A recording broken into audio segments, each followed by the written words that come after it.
we could do if we didn't think we had to do it the right way. On the other hand, we're always doing everything the right way, the best way, the only way we could do it, because there is no right way. Take a deep breath. There is no one right way. There is Petra's way. There is Jonathan's way. There is Tom's way. There is Terry's way. There is no one single right way. Get over it. And so it is.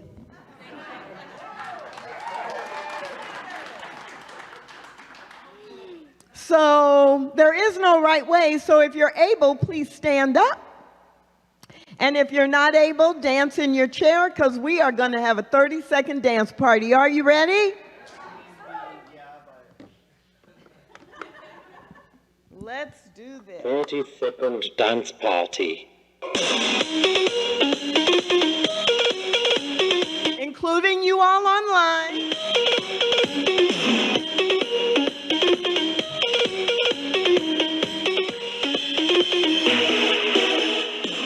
I don't see you dancing. Oh, there you go.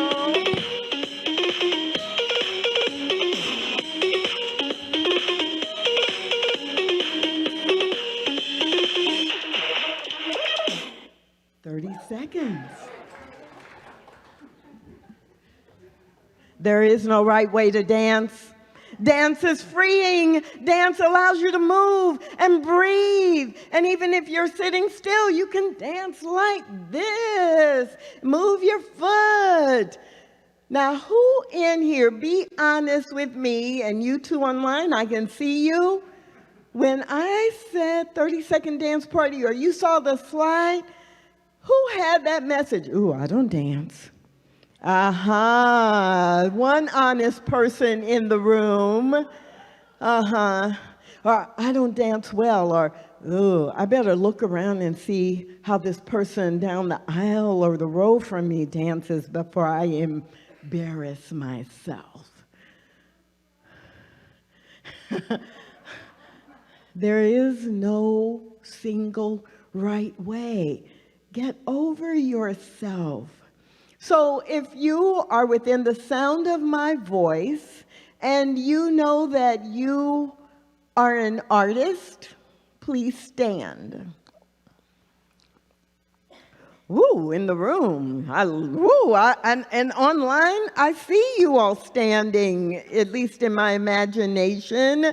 So let me look out here. So the way that Vanessa is an artist is not going to be the way that Terry is an artist, who is our artist of the month, by the way. Go over to Pinky Hall and buy her art. Enjoy her art and buy her art.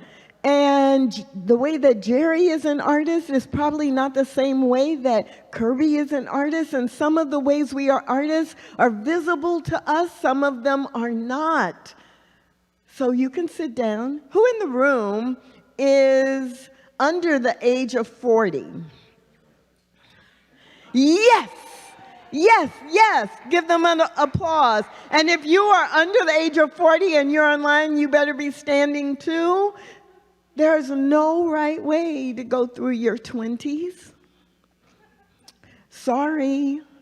There's no right way to be 39, your last year before you're 40. There's just no one right way. Who are my women of color in the room? Just stand up, and online. Stand up like, ooh, yes, right?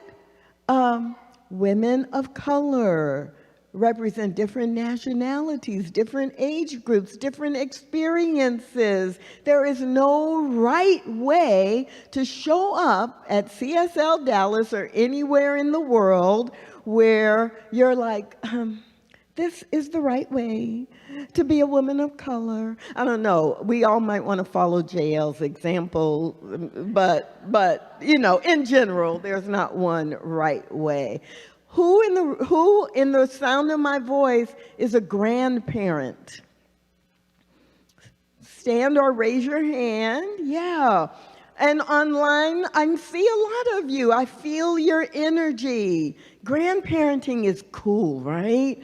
Oh, we love our grandkids. Now, who that I can see knows that their way of being a grandparent is the right way to be a grandparent? Oh, you can all raise your hand, right? It's like, my way is the best way of being a grandparent to my grandchildren. So great, thanks. Do you get the point? There's no right way. And we spend so much time trying to adapt, trying to follow some pattern, trying to squeeze ourselves into this little tiny space that the media or some teacher or some parent or some friend or some child has told us that's the way we are supposed to do it. We are in the process in this 6-week period of committing to paint a new picture. And that might be a piece of art that we hang on a wall, but for most of us, it's not. Our lives are the picture, and each one of us has been given specific gifts and talents and ways of thinking so that we can contribute that into the world. I go to scripture at this point and remember that in Romans, I love this scripture. Having gifts that differ according to the grace given to us, let us use them according to our faith. Now, if you are familiar with the Bible, this scripture actually talks about if you have been sent here to prophesy, then prophesy according to your faith. But it is not saying this specific dogma or these specific rules.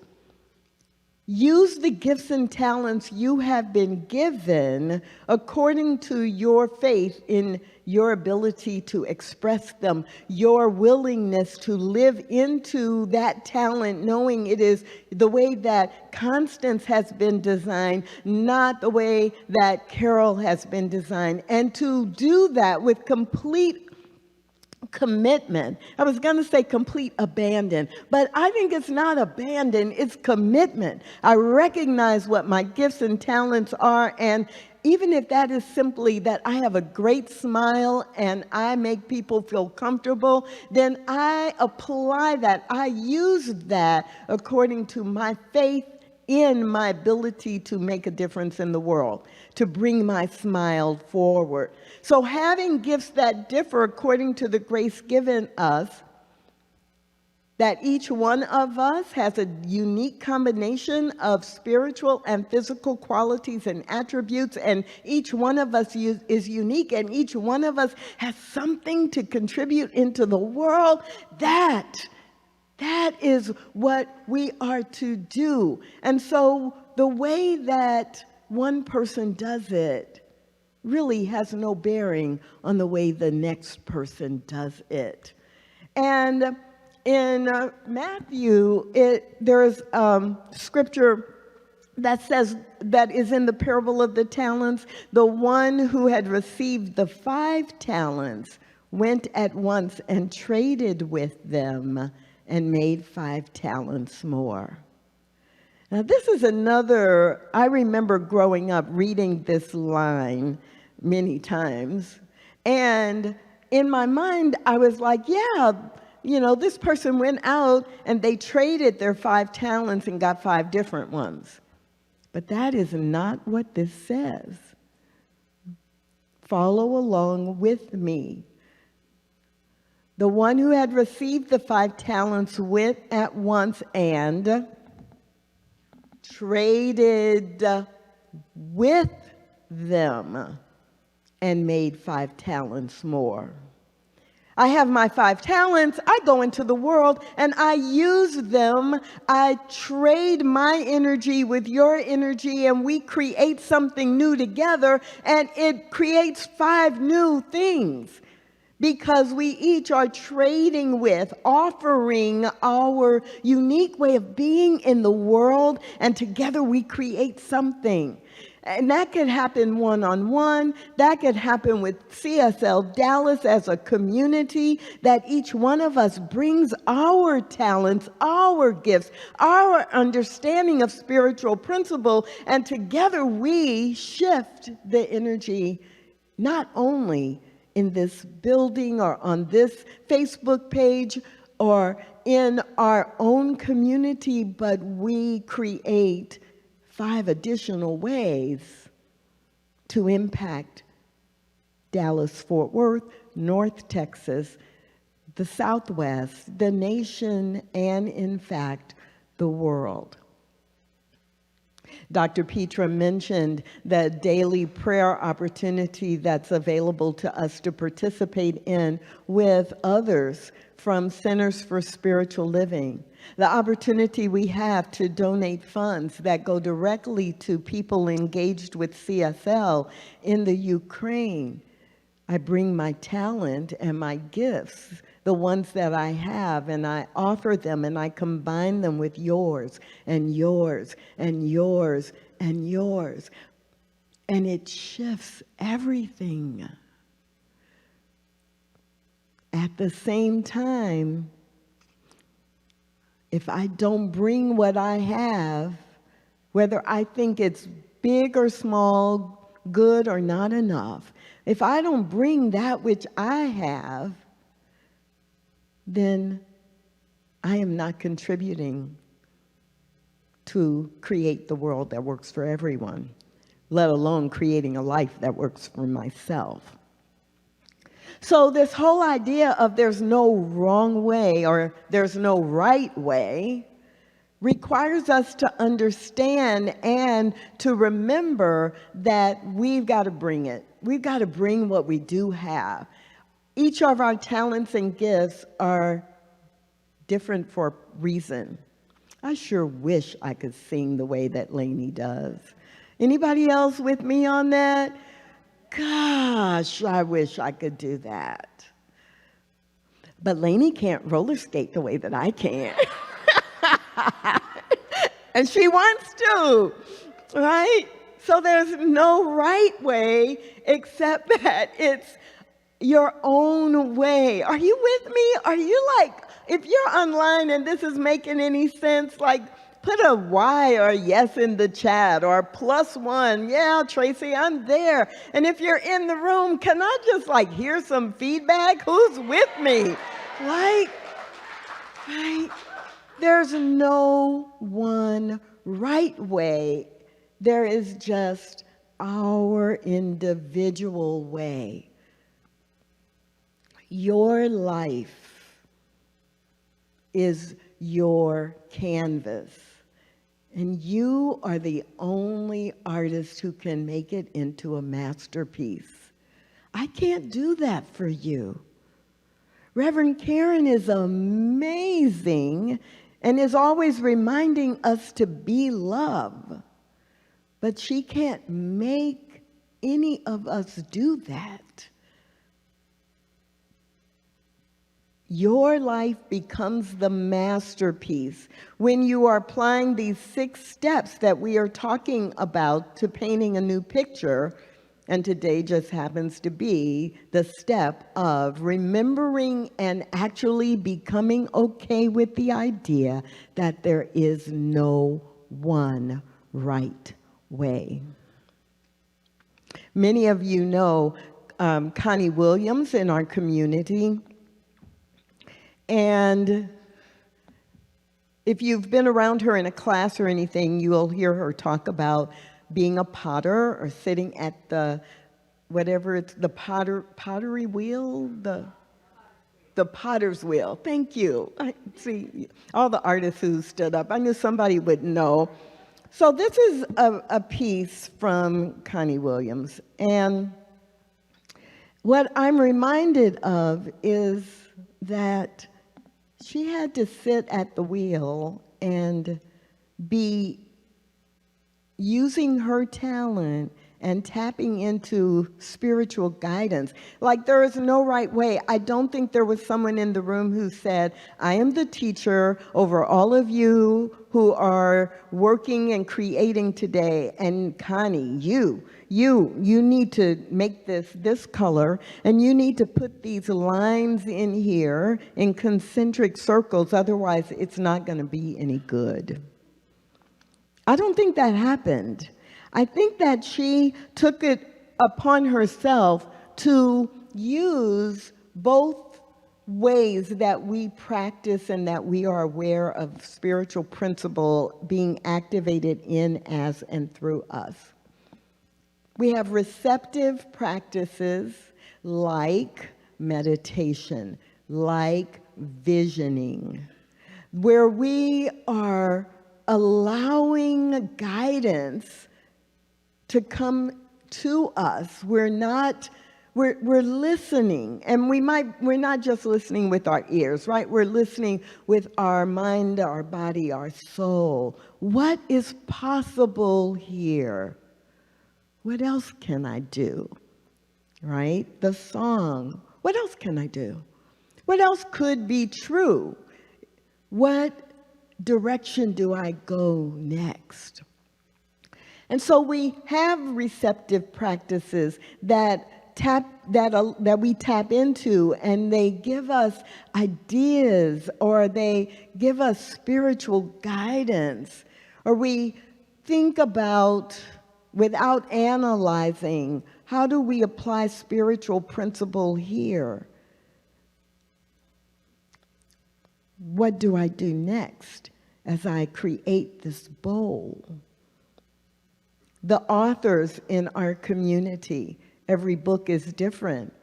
We have Michael Brundy, who's written nonfiction, kind of, here are some spiritual messages and life messages. We have Robin Rowe, who has received lots of recognition, but she writes fiction for teens and young adults.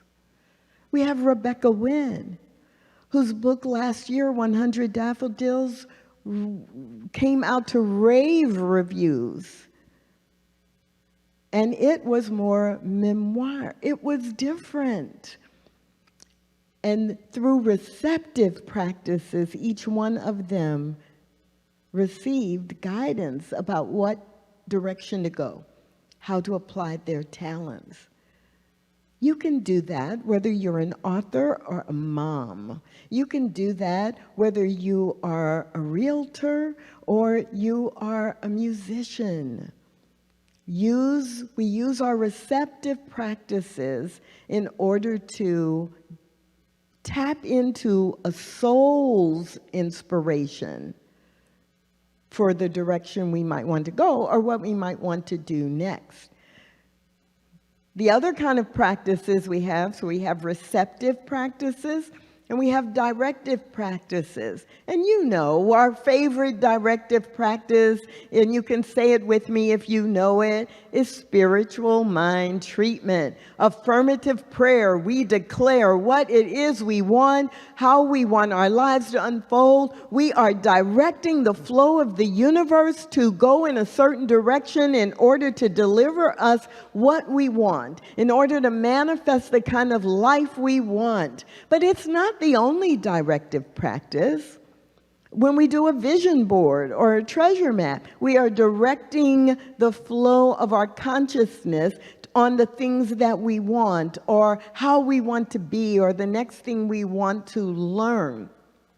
When we journal, sometimes journaling can be receptive if I'm doing like morning pages where I'm simply capturing what is in my mind when I wake up. But journaling can be directive when I am focusing on how I want my life to be, and I'm writing it down over and over again. And the another directive practice that most of us are familiar with is affirmations. Oh, you know, those little simple things, those little sentences. I am a beneficial presence in the universe. Yes. Right? But what I'm doing is I am directing my attention. I am directing my use of subjective mind. I am directing it toward something very clear. And the authors I mentioned, Michael and Robin and Rebecca, they used both. Receptive practices. I'm a writer. I want to give my talent into the world. I have a message to deliver. What is the message that needs to come through me? Is it a book? Is it a poem? Is it a song? What is it? And then having that intuition as a guide, I can tell you for a fact, each one of them do what all of us do. Then they got really clear.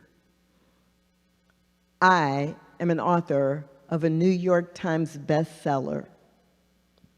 If any of you have heard Robin Rowe's story in Foundations class, she claimed she would finish a book and it would be on the New York Times bestseller list, or it would receive recognition nationally and worldwide. And she never let go of that. She kept affirming it over and over. She had practitioners affirm it with her. She had people who were in her Foundations class claiming it as true. A year and a half later, it worked. That is what we are talking about when we are saying 6 steps to paint a new picture. Doesn't mean it happens in 6 minutes or 6 days. It may not happen in 6 weeks or 6 months, but it begins as we apply each one of these steps that are being added. And here in week 3, the step is to remember that in order to get to conscious creation, there is no single right way.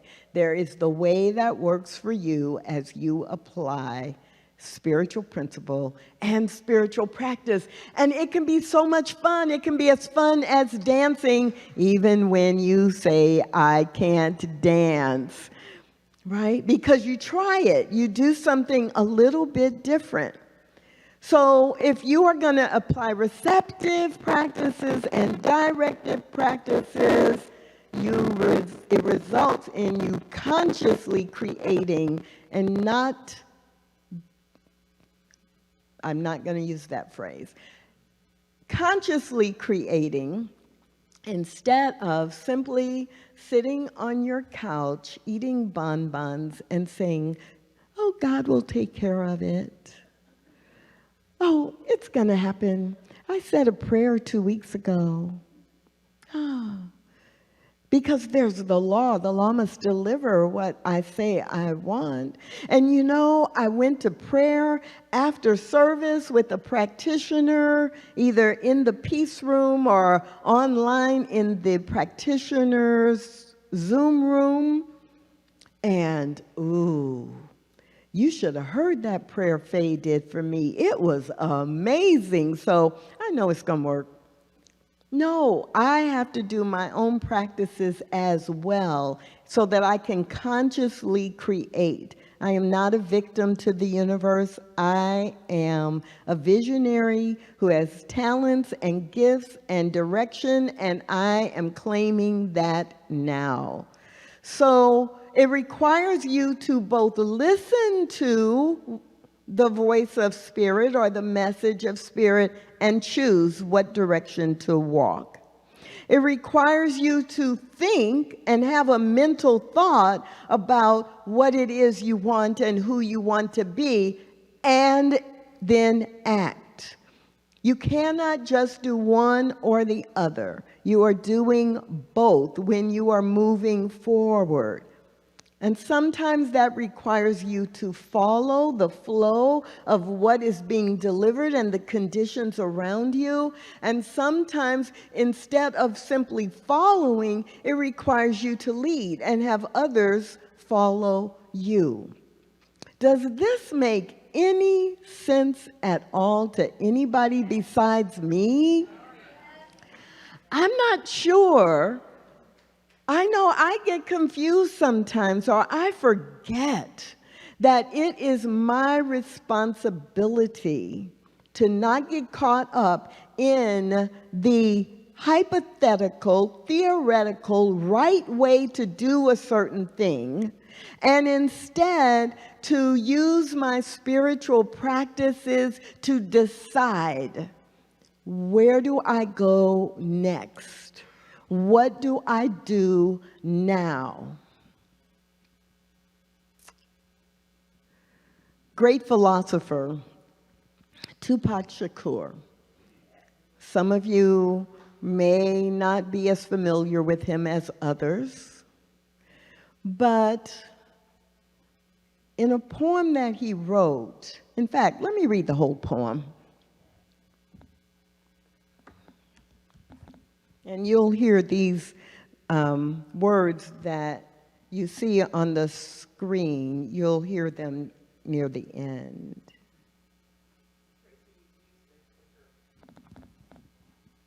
Oh, look at that. I don't know that I know how to fix that, but I know that Ryan is the master of fixing things. Yay, Ryan, yeah?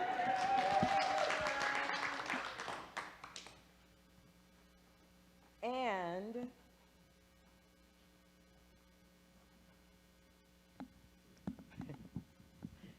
this is a perfect demonstration for this poem. I could not have planned that better. Maybe, I digress for just 30 seconds. If you are with us maybe a year or a year and a half from now, and I am giving the talk, you may see me actually plan that. And you'll be able to say, oh, I know where she got the idea for that. Because this poem is titled, If I Fail.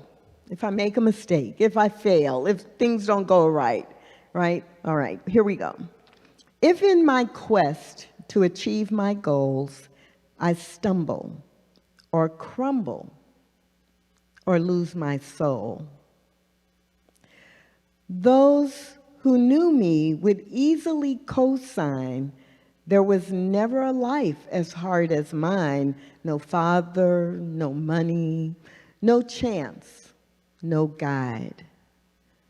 I only follow my voice inside. If it guides me wrong and I do not win, I'll learn from mistakes and try to achieve again.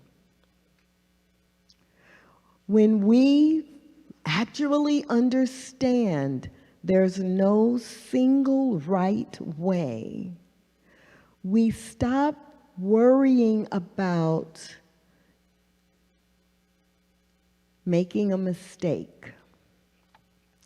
We stop worrying about hitting the wrong button on the remote. We stop worrying about whether we can dance as well as someone else. We stop worrying about whether we can sing like Lainey or paint or design like Terry or teach Emma Curtis Hopkins like Reverend Patty. We stop worrying about that because we recognize when we are following the voice inside and not the voice of our parents, our mothers, our teachers, our neighbors, all the people who are telling us what we should do and how we should do it, that the voice inside will give us what we need to take the next step. So this week, as you're going forward and thinking about Who do I want to be? What is the new picture I am painting through the way I live my life? Remember that there's no one right way to do it, and you can follow your inner voice. Step 1 in this 6-step process that we are going through these 6 weeks, it all begins with desire. Listen to your desire, claim it, and follow it.